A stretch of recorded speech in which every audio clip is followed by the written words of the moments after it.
The Galactic Concord had known peace for 12,000 years. 37 different species lived together in harmony across 10,000 star systems. They had built beautiful cities on gentle worlds with warm suns and calm weather. They had forgotten what war felt like. They had forgotten what fear truly meant. All of that changed on what the Concord would later call the day of arrival. The sensor stations at the edge of Concord space were old and rarely checked. Nothing dangerous had come from the void in living memory.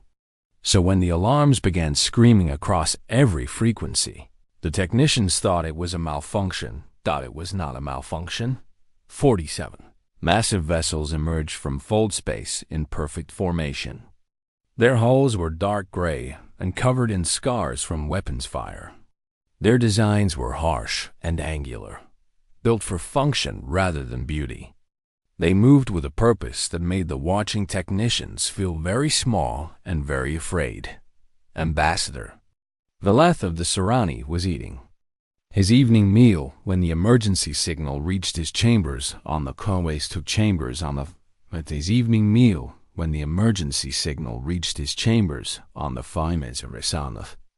diplomatic station orbiting Nexus Prime.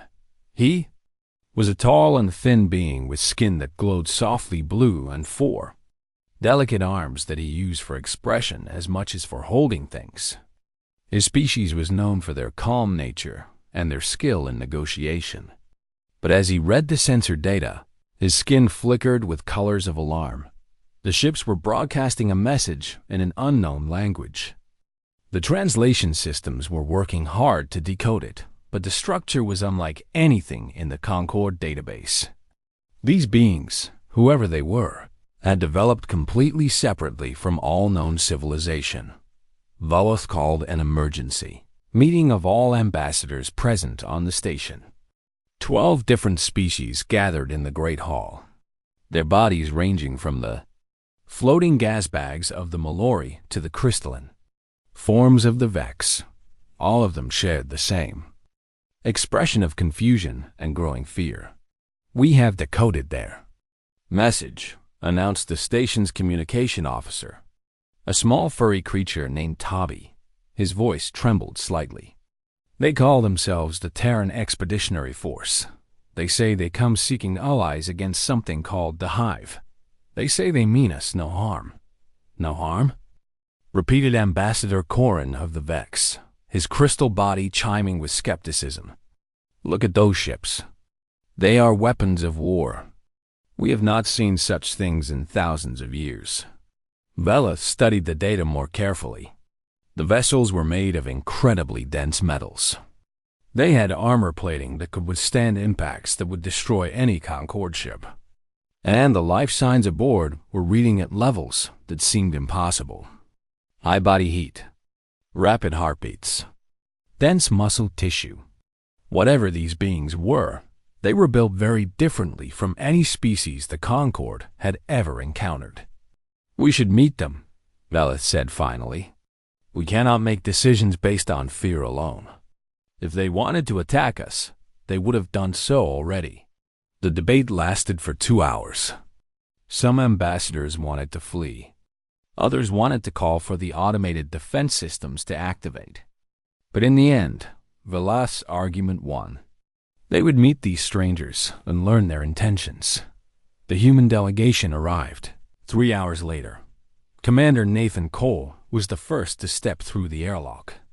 He was tall by human standards, standing at just over 6 feet. His hair was dark brown with touches of gray at the temples.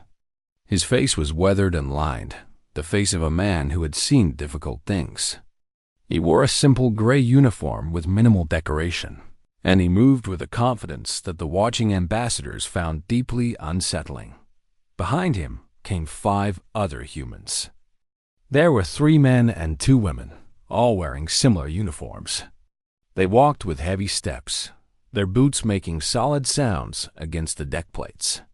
Their eyes moved constantly, scanning the room, assessing everything they saw. Every species in the Great Hall felt their instincts screaming. These beings moved like predators.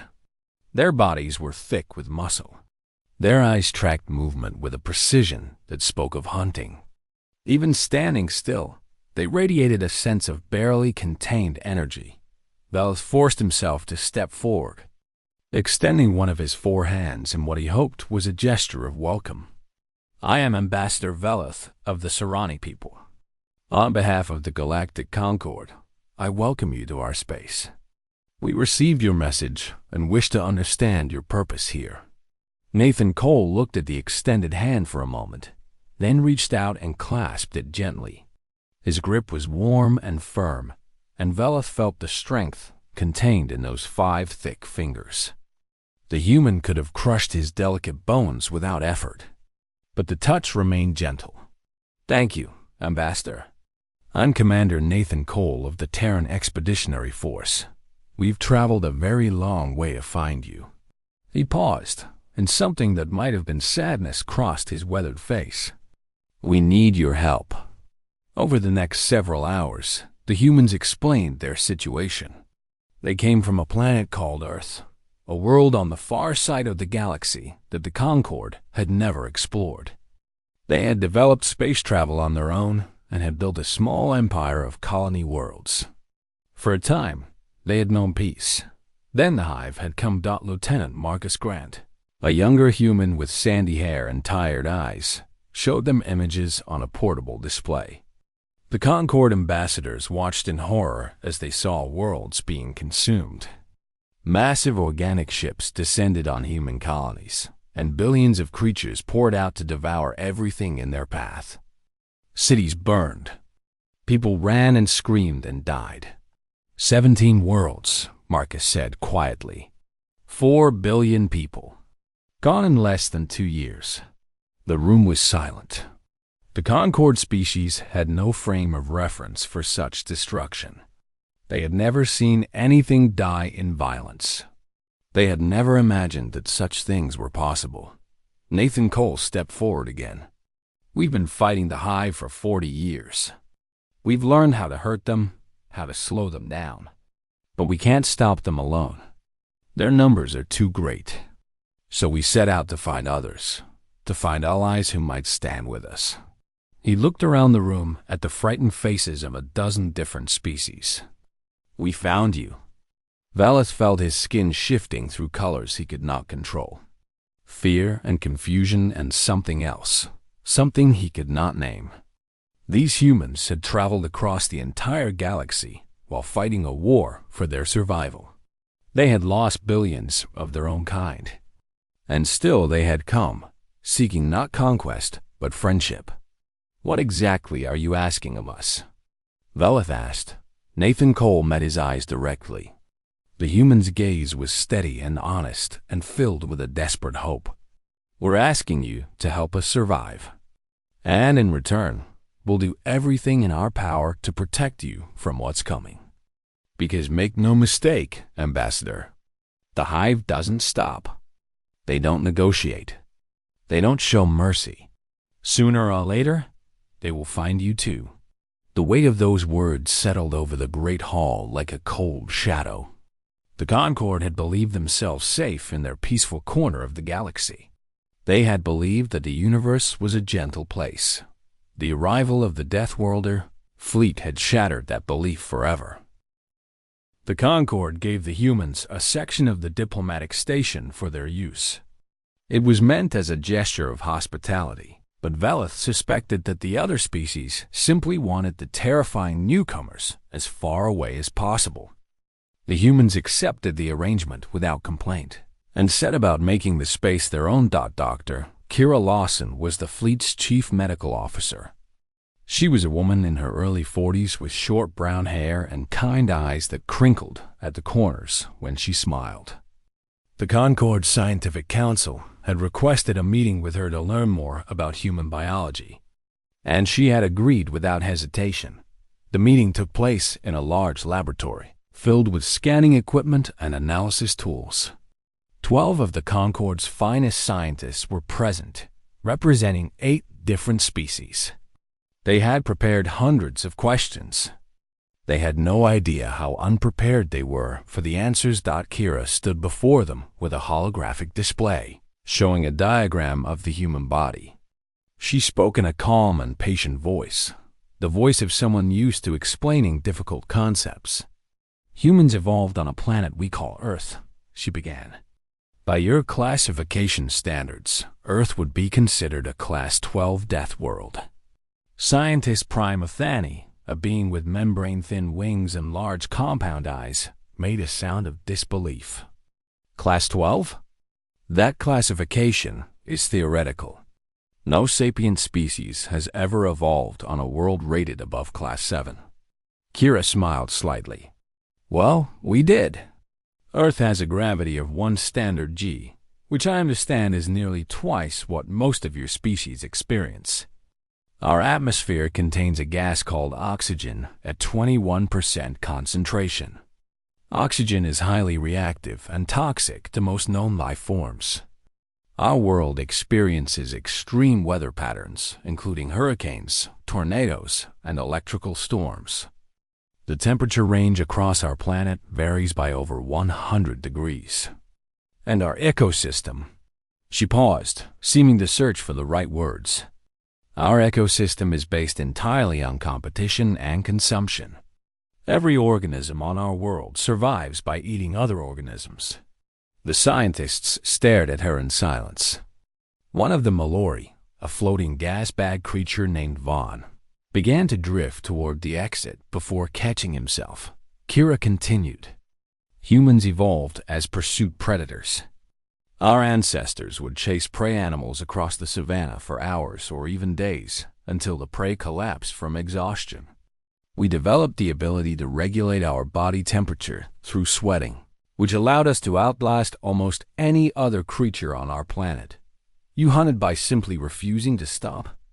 Athani asked, his wings trembling. "That's one way to put it. Our species is remarkably stubborn."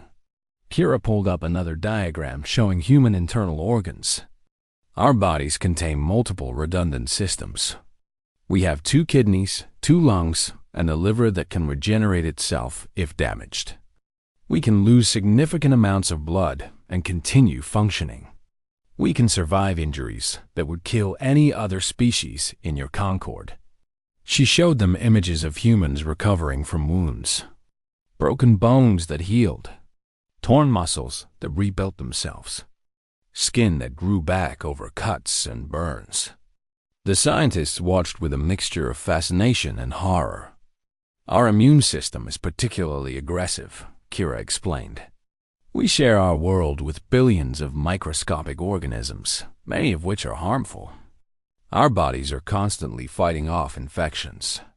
This has made us highly resistant to disease and toxins." One of the Vex scientists, a crystalline being named Shen, raised a limb. "You mentioned that your ecosystem is based on consumption. Does that mean humans consume other living things?" "Yes, we eat both plants and animals. We are omnivores."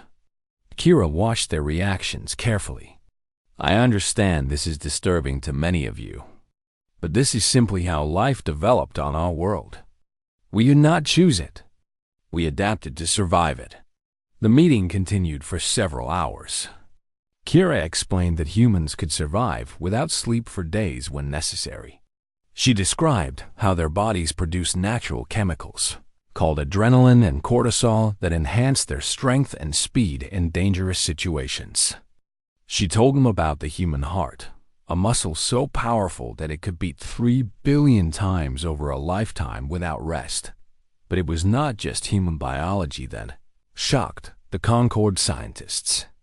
It was human history. Marcus Grant had joined the meeting to answer questions about human civilization. He sat in a chair that was slightly too small for his frame, his hands folded in his lap. "For most of our history, humans fought wars against each other," he said simply. "Different groups competing for resources, for territory, for beliefs. We developed increasingly powerful weapons. At one point, we had enough nuclear devices to destroy our entire planet several times over. And yet you did not destroy yourselves," Athani said. "How is this possible?" Marcus was quiet for a moment. We came close, several times, but something always pulled us back from the edge. Maybe it was fear of extinction. Maybe it was hope for something better. I don't know. But we survived. We unified our planet. We reached for the stars. And when the hive came, we learned to turn all those centuries of warfare against a common enemy. The scientists exchanged glances.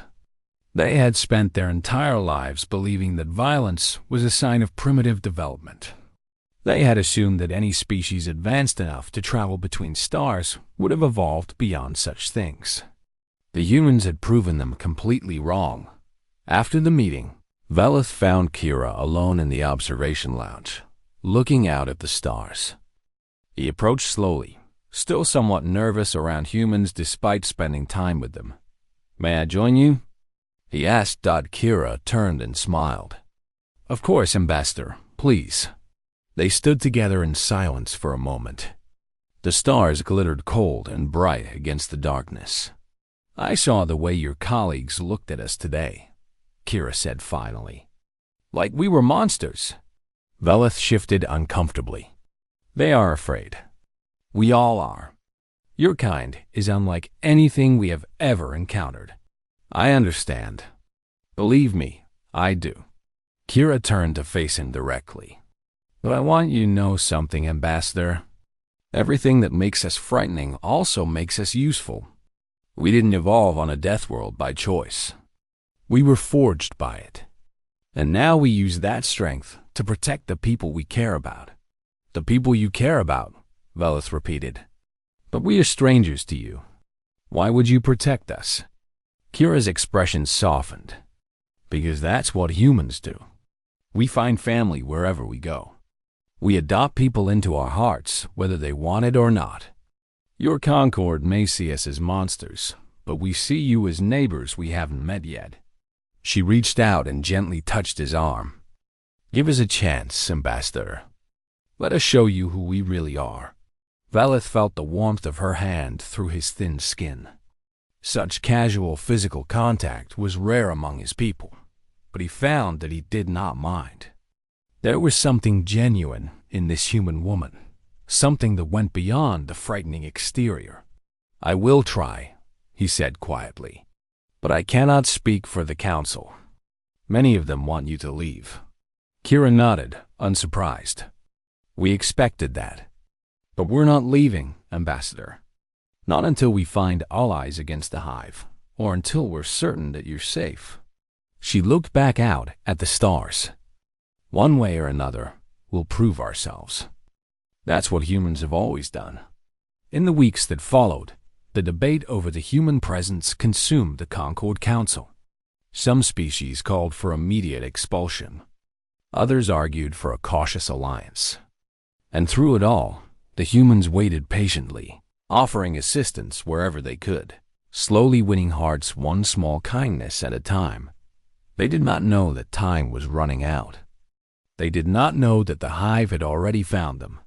The monsters were coming, and they were hungry. The first warning came from a small agricultural world called Serene Haven. It was a peaceful planet with rolling fields of blue grain and gentle farmers who had never known conflict. The Mallory colonists there lived simple lives, floating through their days in quiet contentment. They were the first to die. The distress signal reached Nexus Prime at midnight station time. It was garbled and broken, filled with sounds that the translators could not process. Screaming, explosions, and beneath it all, a strange chittering noise that made every species who heard it feel sick with instinctual terror. Commander Nathan Cole was in the human section of the station when the alarm reached him. He was out of his bunk and dressed in 30 seconds, years of combat experience driving his movements. By the time he reached the command center, his officers were already there. "What do we have?" he demanded. Lieutenant Marcus Grant looked up from his console, his face pale. "It's the Hive, sir. They found Concord space. The signal came from a colony about 6 light years from here. Based on the timestamp, the attack started 4 hours ago. Nathan felt his stomach drop. 4 hours. In 4 hours, the hive could consume an entire world. Get me Ambassador Valeth. Get me the Council, now. The emergency session of the Concord Council was chaos. Representatives shouted over each other in a dozen languages. Some wept openly. Others sat frozen in shock, unable to process what was happening. High Counselor Mirren called for order, her color-shifting skin cycling through shades of distress. She was ancient by her species standards, over 300 years old, and she had never seen her colleagues so afraid. We have confirmed reports from 17 colony worlds, she announced, her voice trembling slightly. All of them are under attack or have gone silent. The invaders match the description provided by our human visitors. It is the hive. The room erupted again. Ambassador Corrin of the Vex was shouting that they should surrender, that perhaps the hive could be reasoned with. Others demanded immediate evacuation of all populated worlds. Some simply sat and prayed to gods they had not thought of in centuries. Nathan Cole stepped forward. The humans had been given observer status at council meetings, allowed to watch but not participate. Now he ignored that protocol entirely. "Council members," he said, his voice cutting through the noise. "I know you're afraid. You should be. The hive is the most dangerous enemy any of us have ever faced. The panic will not save you. Running will not save you. The only thing that might save you is fighting." Corrin made a sound of disbelief. "Fighting? We have no military. We have no weapons. We have not known war in 12,000 years. What do you expect us to do?" "Learn," Nathan said simply. "Fast." He turned to address the full council. "My fleet has 47 ships. We are outnumbered by the hive by a factor of thousands. But we know how to hurt them. We know their weaknesses. And we are willing to die to protect you, if that is what it takes." Veleth spoke up from his position near the back. "Why? You barely know us. We have done nothing but fear you since your arrival. Why would you sacrifice yourselves for strangers?" Nathan was quiet for a moment. When he spoke, his voice was heavy with emotion. "Because we remember what it was like to be alone. When the hive first came to our worlds, we had no one. No allies, no friends. We watched our colonies burn while we screamed for help into an empty void." He looked around the room, meeting the eyes of every species represented. "We will not let that happen to you. Whatever you decide, whatever the Council chooses, the Terran fleet will stand between you and the hive. That is not negotiable." The room fell silent. Even Corrin had no response. High Counselor Mirren rose from her seat. Her skin had shifted to a deep purple, a color that indicated solemn resolution. "Commander Cole, the Concord has no military. We have no warriors. We have spent thousands of years building a civilization based on peace and cooperation. Everything we are stands against what you are asking us to become." Nathan nodded. "I understand. But," Mirren continued, "we are not fools. We see the sensor data. We hear the screaming from our dying colonies. The universe has proven to be more dangerous than we ever imagined. And so, on behalf of the Galactic Concord, I am asking for your help. Teach us, train us, show us how to survive." It was not a formal alliance. It was not a treaty or a pact. It was simply a desperate plea from a peaceful people who had realized too late that peace required the strength to defend it. Nathan Cole saluted, a human gesture that the Council did not understand but felt the weight of nonetheless. "We'll start immediately." Over the following weeks, the human fleet scattered across Concord space. Each ship carried training teams that worked around the clock to prepare the unprepared for war. They taught basic tactics to species that had never held a weapon. They modified civilian vessels with armor and guns. They built fortifications on worlds that had never known walls. Sergeant Danny Vance was assigned to train a group of Serani, volunteers on Nexus Prime. He was a compact man with scarred hands and patient eyes, a veteran of more battles than he cared to remember. His students were terrified of him at first, these gentle beings with their glowing skin and delicate limbs. "I know you're scared," Danny told them on the first day. "Good. Fear keeps you alive. The trick is to act despite the fear, not without it." He taught them how to shoot, how to move, how to work together as a unit. Progress was slow. The Serani had spent their entire evolution avoiding conflict. The very concept of deliberately harming another being was almost impossible for them to accept, but the reports from the front lines kept coming. Colony after colony fell. Billions died. And slowly, terribly, the Serani began to understand that they had no choice. A young Serani named Tesk approached Danny after a particularly difficult training session. His skin was flickering with colors of distress, and his forehands were trembling. "Sergeant Vance," Tesk said quietly, "I must ask you something. How do you do it? How do you face such horror and keep fighting?" Danny considered the question carefully. "You want the honest answer?" "Yes, we're scared too. Every single one of us. Before every battle, I feel like I'm going to throw up. My hands shake. My heart pounds." He put a hand on Tesk's thin shoulder. "But then I think about the people I'm protecting. My friends. My family.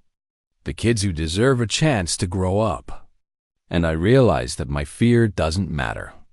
What matters is standing between them and the darkness." Tesk was silent for a long moment. "You truly believe you can win this war?" Danny smiled, and there was something fierce in his expression. "Kid, I've been fighting the Hive for 20 years. I've seen things that would break most people. And I'm still here. Humanity is still here. We don't know how to give up. And if you stick with us, we'll teach you that too." 3 months after the first attack, the Hive fleet approached Nexus Prime itself. This was the heart of the Concord, the center of their civilization. If it fell, everything would fall with it. Captain Laura Bishop stood on the bridge of the carrier Endeavor, watching the sensor displays fill with enemy contacts. There were hundreds of thousands of Hive vessels, a swarm so vast it blotted out the stars. Against them stood the Terran fleet and a handful of hastily modified Concord ships. "All hands," Lavra announced over the fleet-wide channel. "This is Captain Bishop. The enemy is here. They think they've already won. They think we're weak and afraid and ready to die." She paused, letting her words sink in. "They're wrong. Today we show them what humanity is made of. Today we show the galaxy that some things are worth fighting for. All ships, prepare for battle." The greatest battle in the history of the Concord was about to begin, and the Deathworlders were ready. The Hive came like a living storm. Their ships were not built from metal and circuits like the vessels of other species. They were grown, organic masses of chitin and muscle that pulsed with an alien hunger. Each vessel contained thousands of drone creatures, mindless things that existed only to consume and spread. At the center of the swarm was the Hive Queen, a massive organism the size of a small moon. She was the mind that controlled the collective, the intelligence that directed the endless hunger. She had consumed 1,000 worlds across 100,000 years. She did not know fear. She did not understand resistance. She was about to learn. Captain Laura Bishop stood at the center of the Endeavor's bridge, her crew moving around her with practiced efficiency. The carrier was the largest ship in the Terran fleet, a massive vessel built to launch fighter craft and coordinate battle operations. Lavra had commanded her for 12 years, through dozens of engagements against the Hive. "All fighters launched," reported her tactical officer, a young man named Chris Kane. "Fleet is in formation.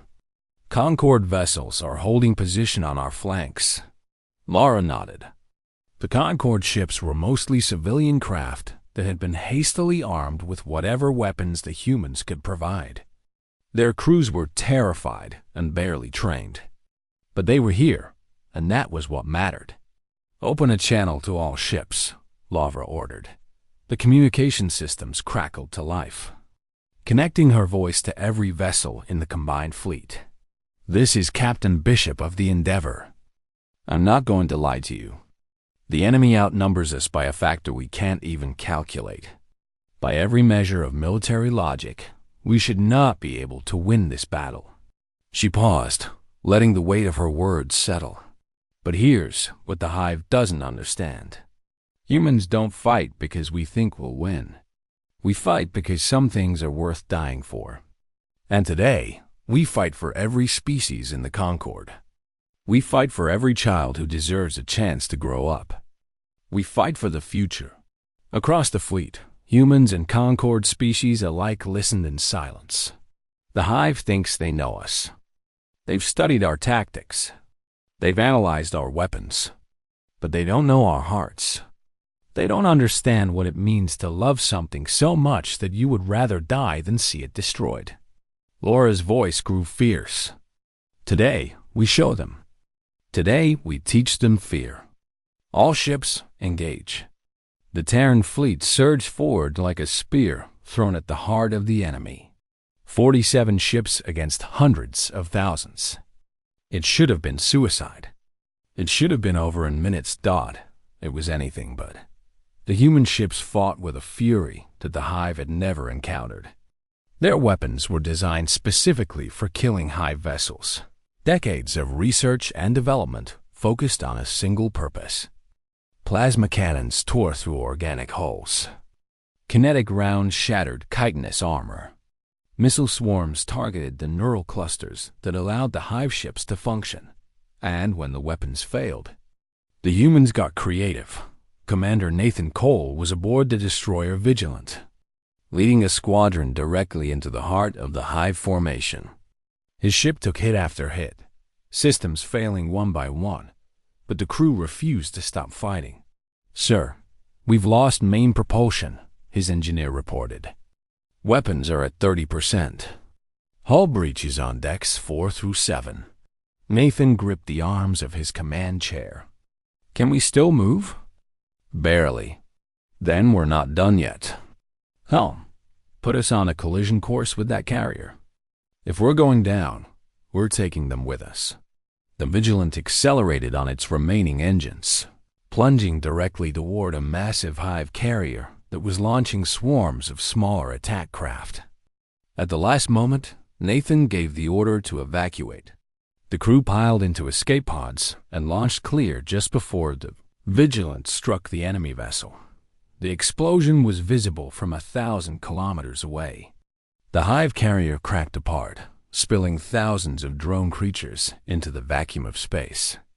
Nathan watched from his escape pod, bruised and bleeding but alive. "Vigilant to fleet," he transmitted. "Target destroyed. We could use a ride when you get a chance." Across the battlefield, similar acts of desperate courage played out again and again. Human ships rammed into enemy vessels when their weapons ran dry. Pilots flew their fighters into the gaps of enemy defenses, sacrificing themselves to create openings for their allies. Medical teams worked in compartments open to space, refusing to abandon the wounded. The Concord vessels watched in amazement. They had joined the battle expecting to die quickly and uselessly. Instead, they found themselves inspired by the sheer stubbornness of their human allies. Slowly, tentatively, they began to fight back. TSK. The young Serrani that Danny Vance had trained commanded a converted cargo vessel with a crew of 20. They had no business being in a battle. But as Tesk watched a human frigate take hit after hit while protecting a group of civilian evacuees, something changed inside him. "Hell, bring us around," Tesk ordered, his voice steadier than he felt. "We're going to help that frigate." His crew looked at him with fear and uncertainty, but they obeyed. The cargo vessel swept in behind the damaged frigate, adding its own weak weapons to the defense. It was not much, but it was something. And when the frigate's captain, a woman named Sarah Chun, realized what was happening, she actually laughed over the communication channel. "Whoever you are, thank you," Sarah called out. "We couldn't have held much longer." "We are learning," Task replied, "from the best teachers we have ever known." Sergeant Danny Vance led a boarding party onto a Hive command node, a specialized vessel that coordinated the movements of thousands of other ships. If they could destroy it, they could blind a significant portion of the enemy fleet. The interior of the Hive ship was a nightmare. Walls of flesh pulsed with alien biology. The air was thick with spores that burned the throat and stung the eyes. Drone creatures swarmed through the corridors, clawing and biting at anything that moved. Danny and his team of 15 Marines fought their way through with plasma cutters and determination. They had trained for this kind of operation 100 times. But training never quite prepared you for the reality. "Keep moving," Danny shouted, firing his weapon into a cluster of approaching drones. "We're almost there." Private Amy Sato was at his side, covering his flank. She was young, barely 22, and this was her first major engagement. But she fought like a veteran, her movements precise and deadly. "Sergeant, I count at least 50 more between us and the target," Amy reported. "We're running low on ammunition." Danny grinned, a wild expression that made him look slightly unhinged.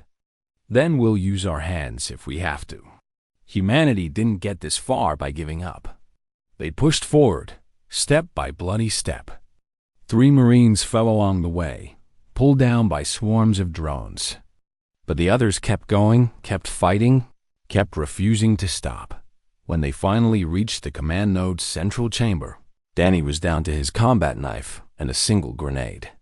The node itself was a massive organic brain suspended in a pool of nutrient fluid, pulsing with the thoughts of 1,000,000 connected ships. "Everyone out," Danny ordered. "I'll handle this." Amy grabbed his arm. "Sergeant, no. We can. That's an order. Private. Get the team to the extraction point. I'll be right behind you." She hesitated, then nodded and began herding the survivors toward the exit. Danny waited until they were gone, then approached the command node. He could feel it trying to probe his mind, trying to understand this small creature that had invaded its domain. He held up the grenade. "You want to know what humans are?" Danny said quietly. "We're the ones who don't quit. We're the ones who keep coming no matter what you throw at us. And we're the ones who will tear down everything you've built. One piece at a time." He activated the grenade and threw it into the nutrient pool. The explosion tore through the command node, sending shockwaves through the connected Hive ships. Thousands of vessels suddenly went dark, their coordination shattered. In the space around Nexus Prime, the Hive formation began to falter. Danny was thrown backward by the blast, his armor cracked and his body broken. But as he lay there in the burning wreckage of an alien ship, he was smiling. The boarding team reached him 10 minutes later. Amy Sato carried him to the shuttle herself, refusing to let anyone else touch him. He died on the way back to the Endeavor, still smiling. But the battle continued. And slowly, impossibly, the tide began to turn. The Hive Queen felt something she had never experienced before. She felt doubt. The Battle of Nexus Prime lasted for 3 days. When it finally ended, the Hive had lost more ships than in any single engagement in their long history of consumption. The swarm retreated into deep space, wounded and confused, their queen pulling back to reconsider her understanding of the universe. They had never been stopped before. They had never met a species that refused to break. The cost was terrible. 23 of the 47 human ships had been destroyed. Thousands of Terran lives were lost. The Concord vessels had suffered even worse casualties, their inexperienced crews paying the price for their late arrival to the reality of war. but they had won. Against impossible odds, they had won. Admiral Nathan Cole, newly promoted in the aftermath of the battle, stood in the great hall of Nexus Prime. His arm was in a sling from injuries sustained when his escape pod was damaged during recovery. His face was gaunt with exhaustion and grief, but he stood straight and proud as High Counselor Marin addressed the assembled representatives. "The Concord owes you a debt that can never be repaid," Marin said, her skin shifting through colors of deep gratitude. "You came to us as strangers, and we greeted you with fear. You offered us friendship, and we gave you suspicion. And yet, when the darkness came, you stood in front of it. You bled for us. You died for us." Nathan shook his head slowly. "We did what anyone would do. We saw people in danger, and we helped. That's not heroism. That's just being decent." Ambassador Veleth stepped forward from the crowd. In the months since the humans had arrived, he had become their greatest advocate among the Concord species. He had watched them fight and sacrifice and refused to abandon allies they had only just met. He had seen something in them that transcended their frightening exterior. "It is more than decency," Veleth said. "We have studied your history. We have seen the wars you fought among yourselves, the terrible weapons you created, the capacity for destruction that lives within you. Many of my colleagues believed that this made you monsters." He paused, looking around the hall at the representatives of 36 species. "But we were wrong. The same fire that drives you to war also drives you to love. The same strength that makes you dangerous also makes you protectors. You are not monsters. You are guardians who were forged on a world of monsters." The hall erupted in a sound that the humans had never heard before. Every species present was making their own noise of approval and gratitude. It was overwhelming, a wave of emotion that left the hardened soldiers fighting back tears. In the weeks that followed, the Concord formally allied with humanity. Treaties were signed. Resources were shared. Knowledge flowed in both directions. The Concord learned the ways of war from their human teachers, while the humans learned new technologies and philosophies from civilizations that had existed for millennia. The war against the Hive continued. It would last for another 10 years, spreading across 1,000 star systems. Battles were won and lost. Heroes rose and fell. The Hive adapted, and so did the Alliance.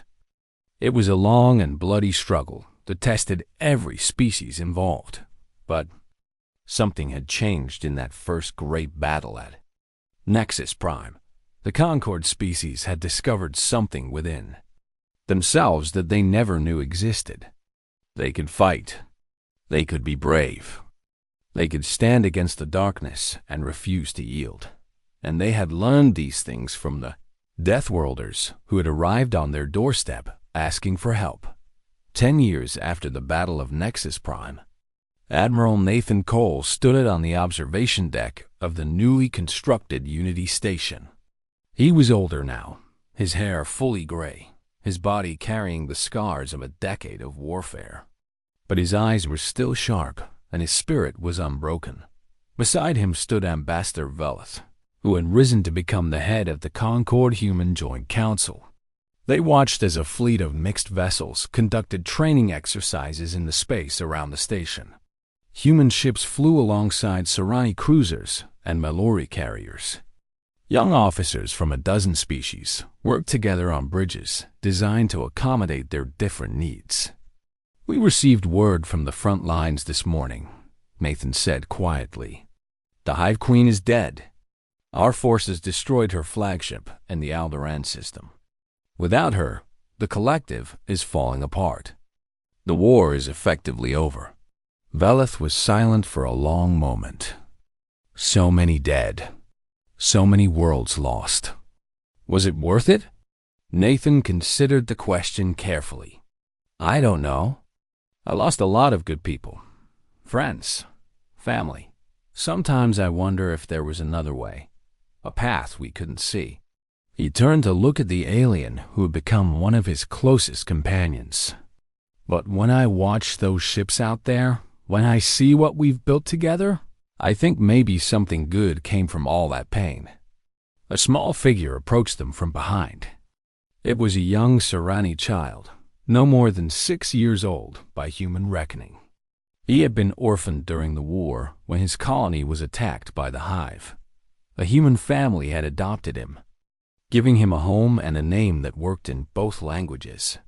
"Papa Nathan," the child called out, using the name he had given the old admiral. "Mama says it's time for dinner. She made that earth food you like. The one with the cheese." Nathan laughed, a warm sound that surprised Valith. He had never heard the human make such a noise before. "Tell your mother I'll be right there, little one." Nathan knelt down to be at eye level with the child. "Why don't you show Ambassador Velith your new drawing? The one you made in school today." The child pulled out a piece of paper and proudly showed it to Velith. It was a crayon drawing of a family. 2 adult humans stood on either side, holding hands with a small Serani child between them. Above them, a yellow sun shone down. Below them, words were written in careful, uneven letters. "My family." Velith felt his skin shifting through colors of deep emotion. "It is beautiful," he said softly. The child beamed and ran off to find his parents, his small feet pattering against the deck plates. Nathan stood and watched him go. That's what we were fighting for. Not victory, not glory, just a chance for kids like him to have a future, to have a family, to grow up in a galaxy that's a little less dark than it was before. Velith nodded slowly. "The arrival of your fleet altered everything. We thought you were monsters. We feared you. And yet you became the best friends we have ever known." "We're not special," Nathan said, echoing words he had spoken many years before. "We just grew up on a hard world, and it taught us some hard lessons. How to fight, how to survive, how to never give up, no matter how bad things get." He turned to face Velith directly, and there was a warmth in his eyes that transcended species and culture. "But the most important lesson Earth taught us was this. It's a dangerous universe out there. The only way to survive it is together. As family." Below them, the mixed fleet continued its exercises. Humans and Concord species working side by side, learning from each other, protecting each other. The darkness of the void stretched out around them, vast and cold and full of unknown dangers, but they would face it together, because that was what family did. In the years to come, historians would write countless books about the arrival of the Deathworlder fleet and how it changed the galaxy forever.